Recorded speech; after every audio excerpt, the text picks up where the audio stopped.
Hi all, അസ്സലാമലൈക്കും. Welcome back to Silnas kitchen. ഇന്നത്തെ recipe ഒരു കവർ പാല് കൊണ്ട് നല്ല ടേസ്റ്റി ആയിട്ടുള്ള ഒരു അടിപൊളി പലഹാരത്തിൻ്റെ റെസിപ്പിയാണ്. എത്ര കഴിച്ചാലും മതി വരില്ല. കുട്ടികൾക്കും വലിയവർക്കും ഒരുപോലെ ഇഷ്ടമാവും. ഒരു തവണ ഉണ്ടാക്കി കഴിഞ്ഞാൽ പിന്നെ വീണ്ടും വീണ്ടും ഉണ്ടാക്കി കഴിക്കാൻ തോന്നും.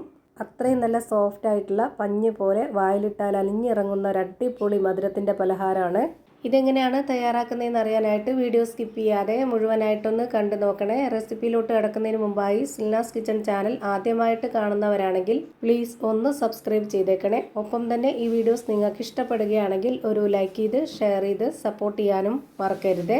ഇനി നമുക്ക് ഇതെങ്ങനെയാണ് തയ്യാറാക്കുന്നതെന്ന് നോക്കാം.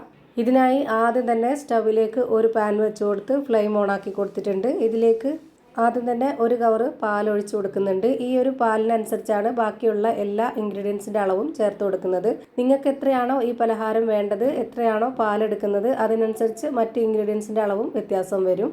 അപ്പോൾ അതിനനുസരിച്ച് കൂട്ടിയും കുറച്ചൊക്കെ എടുക്കാവുന്നതാണ്. ഇനിയിപ്പോൾ ഇതിലേക്ക് നല്ലൊരു മണത്തിന് വേണ്ടിയിട്ട് ഒരു നുള്ള് ഏലക്കാപ്പൊടിയും മധുരത്തിന് വേണ്ടി ആവശ്യത്തിനനുസരിച്ച് പഞ്ചസാരയും ഇട്ട് കൊടുക്കുന്നുണ്ട്. ഓരോരുത്തരുടെ മധുരത്തിനനുസരിച്ച് കൂട്ടിയും കുറച്ചൊക്കെ ഇട്ട് കൊടുക്കാവുന്നതാണ്. ഞാനിപ്പോൾ ഇവിടെ അത്യാവശ്യം നല്ല മധുരത്തിലുള്ള പലഹാരമാണ് തയ്യാറാക്കിയെടുക്കുന്നത്. അതുകൊണ്ട് തന്നെ അരക്കപ്പ് അളവിലുള്ള പഞ്ചസാര ഇട്ട് കൊടുത്തിട്ടുണ്ട്. എന്നതിന് ശേഷം ആ ഒരു മധുരത്തിൻ്റെ ബാലൻസ് ചെയ്യാനായിട്ട് ഒരു നുള്ള് ഉപ്പും ഇട്ട് കൊടുത്തിട്ടുണ്ട്. അതിൻ്റെ കൂടെ തന്നെ ഈ ഒരു പലഹാരത്തിന് നല്ലൊരു മണത്തിന് വേണ്ടി നെയ്യ് ചേർത്ത് കൊടുക്കാം. ഞാനിവിടെ ചെറിയ സ്പൂൺ അളവിൽ 1 സ്പൂൺ നെയ്യാണ് ചേർത്ത് കൊടുത്തിട്ടുള്ളത്. അതിൻ്റെ കൂടെ തന്നെ 2 ടേബിൾ സ്പൂൺ അളവിൽ മണമില്ലാത്ത ഓയിലും കൂടെ ഒഴിച്ചു കൊടുത്തിട്ടുണ്ട്. എന്നിട്ട് പാലൊന്ന് ചൂടായിട്ട് വരുമ്പോൾ തിളയ്ക്കേണ്ട, ചൂടായി വന്നാൽ മതി. ആ ഒരു സമയത്ത് നമുക്കിതിലേക്ക് അരക്കപ്പ് അളവിൽ 1.25 കപ്പ് കടലപ്പൊടിയാണ് ഇട്ട് കൊടുക്കേണ്ടത്. കടലമാവ് കൊണ്ട് ഈ ഒരു രീതിയിൽ ചെയ്തെടുക്കാമെന്ന് പലർക്കും അറിയില്ല. ഇതുപോലൊന്ന് ട്രൈ ചെയ്ത് നോക്കുക. ഭയങ്കര ടേസ്റ്റാണ്. ഇതിനെ നമുക്ക് ഹലുവാന്നോ അല്ലാന്നുണ്ടെങ്കിൽ കിണ്ണത്തപ്പെന്നോ അങ്ങനെ എന്ത് വേണമെങ്കിലും പറയാവുന്നതാണ്. ഭയങ്കര ടേസ്റ്റി ആയിട്ടുള്ള ഒരു അടിപൊളി വെറൈറ്റി പലഹാരമാണ്. ഇത് നന്നായിട്ട് കുറുകി വരുന്ന ഈ ഒരു സമയത്ത് നമുക്കിതിലേക്ക് ഒരു 30 മില്ലി അളവിലുള്ള ഓയിലും കൂടെ ഒഴിച്ചു കൊടുക്കാം. ഓയിലിന് പകരം ബട്ടറോ നെയ്യോ മതി എന്നുള്ളവർക്ക് അങ്ങനെയും ചെയ്തെടുക്കാം. ഒരു 7-8 മിനിറ്റ് നമ്മൾ ഇതുപോലെ നന്നായിട്ട് മീഡിയം ഫ്ലെയിമിലിട്ട് ഇളക്കി കൊടുക്കണം.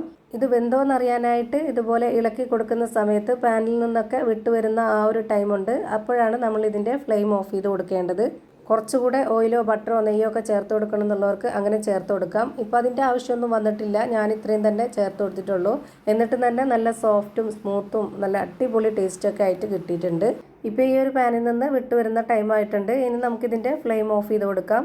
ഫ്ലെയിം ഓഫ് ചെയ്തതിന് ശേഷം ആ ഒരു ചൂടോട് കൂടി തന്നെ നമുക്ക് ഏത് പാത്രത്തിലാണോ സെറ്റാക്കാനായിട്ട് വെക്കുന്നത് ആ ഒരു പാത്രത്തിൽ പെട്ടെന്ന് എണ്ണ ഒഴിച്ച് സെറ്റാക്കാവുന്നതാണ്.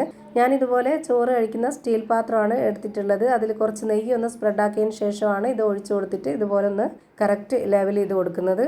അങ്ങനെ ഓരോരുത്തർക്കും ഇഷ്ടമുള്ള അവൈലബിൾ ആയിട്ടുള്ള ഏത് പാത്രത്തിൽ വേണമെങ്കിലും സെറ്റാക്കി എടുക്കാവുന്നതാണ്. അതുപോലെ ഇത് തണുപ്പിച്ചോ ചൂടോട് കൂടിയോ എങ്ങനെ വേണമെങ്കിലും കഴിക്കാവുന്നതാണ്. പക്ഷേങ്കിൽ കുറച്ചൊന്ന് ചൂടാറാനായിട്ട് വെയിറ്റ് ചെയ്താൽ മാത്രമേ ഇത് കട്ട് ചെയ്ത് കഴിക്കാൻ പറ്റുള്ളൂ. അല്ലാന്നുണ്ടെങ്കിൽ സ്പൂൺ കൊണ്ട് കോരി കഴിക്കണം. ഞാനിപ്പോൾ ഇത് 1 മണിക്കൂർ നേരം ഫ്രീസറിലല്ല തൊട്ട് താഴെ വെച്ചിരുന്നിട്ട് 1 മണിക്കൂർ കഴിഞ്ഞതിന് ശേഷമാണ് ഇതെടുത്ത് കട്ട് ചെയ്യുന്നത്. ഇപ്പോൾ ഇതാ നല്ല ടേസ്റ്റി ആയിട്ടുള്ള നല്ല സോഫ്റ്റ് ആയിട്ടുള്ള വായിലിട്ടാൽ അലിഞ്ഞിറങ്ങുന്ന ഒരു അടിപൊളി പലഹാരം റെഡിയായി കിട്ടി. നിങ്ങളും ഇതുപോലെ ഒന്ന് ട്രൈ ചെയ്ത് നോക്കുക. എല്ലാവർക്കും ഇഷ്ടമാവും.